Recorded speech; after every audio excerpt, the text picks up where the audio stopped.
بسم اللہ الرحمن الرحیم۔ دنیا کی تحقیر اور مذمت۔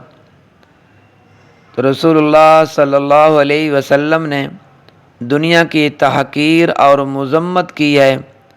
اور بتلایا ہے کہ اللہ کے نزدیک اور آخرت کے مقابلے میں یہ دنیا کس قدر حقیر اور بے قیمت ہے، چونکہ ہمارے اس زمانہ میں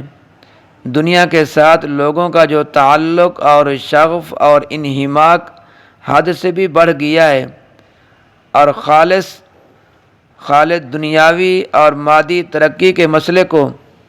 اتنی اہمیت دے دی گئی ہے کہ غالباً اس سے پہلے کبھی بھی اس کو اہمیت کا یہ مقام حاصل نہ ہوا ہوگا۔ اس لیے اب حالت یہ ہے کہ دنیا کی تحقیر اور مذمت کی بات بہت سے مسلمانوں کے دلوں میں بھی آسانی سے نہیں اترتی، بلکہ نوبت یہاں تک پہنچ گئی ہے کہ بعض وہ لوگ بھی جو مسلمانوں کے رہنما اور نیک سمجھے جاتے ہیں اور دین کے لحاظ سے ان کا شمار عوام میں نہیں بلکہ خواص میں ہوتا ہے، دنیا کی بے ثباتی اور بے وقتی کا تذکرہ کو بے تکلف رہبانیت اور غلط تصوف کی تبلیغ کہہ دیتے ہیں، کیونکہ یہ دنیا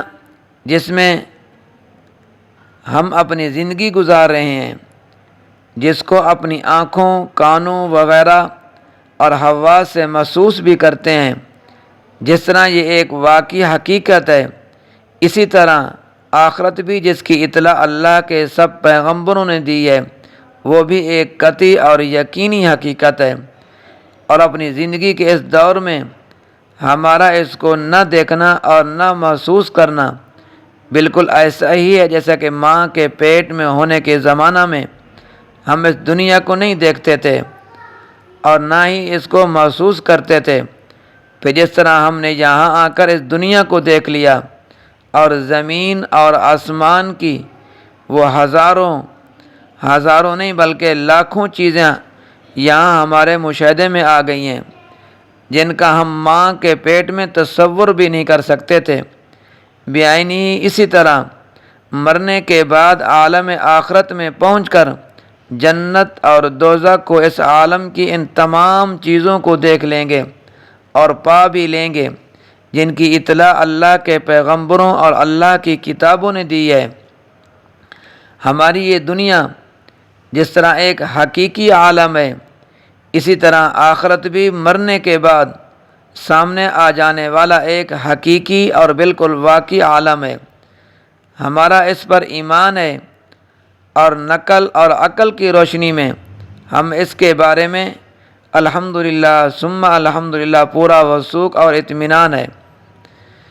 پھر دنیا کے بارے میں ہم کو یقین ہے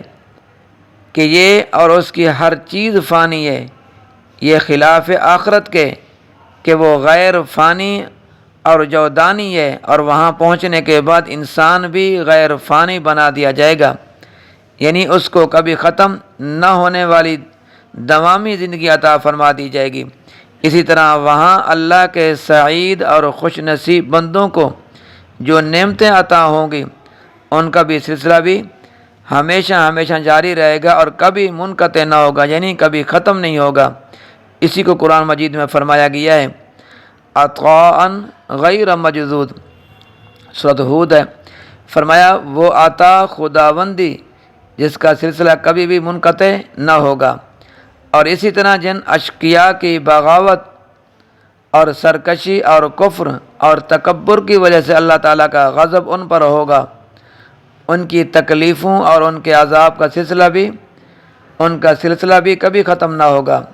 جیسے کہ جہنمیوں کے بارے میں جا بجا فرمایا گیا ہے، خالدین فیہا ابدا، اللہ اکبر، وہ ہمیشہ اسی جہنم میں پڑے رہیں گے۔ آگے فرمایا وما ہم بخارجین من النار، وہ دوزخی کبھی بھی دوزخ سے نکل نہ سکیں گے۔ یہ ان دوزخیوں اور ان جہنمیوں کی بات ہو رہی ہے جو بغیر ایمان کے دنیا فانی سے چلے گئے ہوں گے، جو ایمان لے کر نہیں گئے ہوں گے، جن کا خاتمہ بالایمان، جن کا خاتمہ بالخیر پہ نہیں ہوگا، ان کی بات ہو رہی ہے۔